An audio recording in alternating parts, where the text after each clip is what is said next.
महाराष्ट्र की राजनीति का चाणक्य कौन है? यकीनन आप ये कहेंगे कि देवेंद्र फडणवीस, और हो भी क्यों ना।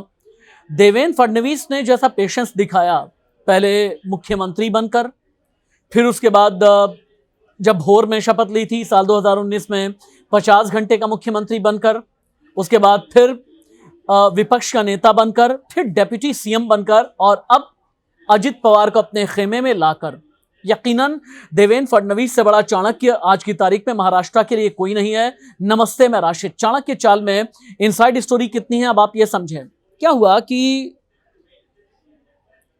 पिछले दिनों जून के अंत में एनसीपी की एक कार्यकारिणी बैठक हुई दिल्ली में। नजर एनसीपी के साथ साथ बीजेपी की भी थी। कार्यकारिणी की इस बैठक में कई पोस्टर लगाए गए। पोस्टर था शरद पवार का, पोस्टर था सुप्रिया सुले का, पोस्टर में प्रफुल्ल पटेल भी थे, लेकिन अजित पवार कहीं पर थे नहीं। ये बात बहुत अच्छे से जानते थे देवेंद्र फडणवीस की अजित पवार आज से नहीं बल्कि पिछले 2 दशक से अपनी चचेरी बहन और अपने चाचा से नाराज चल रहे हैं। अजित पवार को यह लगने लगा था कि सुप्रिया सुले को जो ताकत दी गई है, सुप्रिया सुले को जो दर्जा दिया जा रहा है, वो दर्जा उन्हें दिया नहीं जाता। और यह बात देवेंद्र फडणवीस ने भांप ली।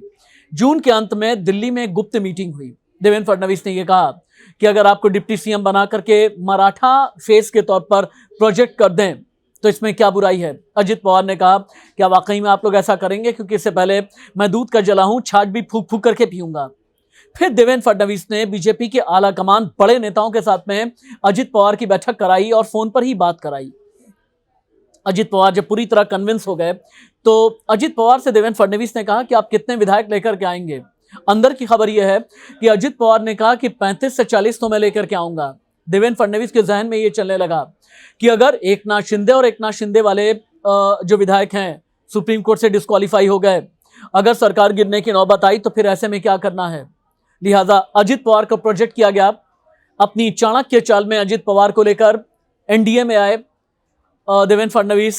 अजित पवार से यह कहा कि अगर आप 40 विधायक लेकर के आते हैं तो फिर एनसीपी आपकी हो जाएगी, ठीक वैसे ही जैसे शिवसेना एकनाथ शिंदे की हो गई।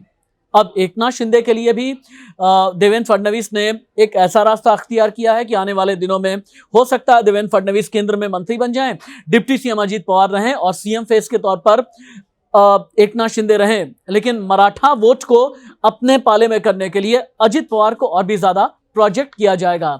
ये थी देवेंद्र फडणवीस की चाणक्य चाल। नमस्ते।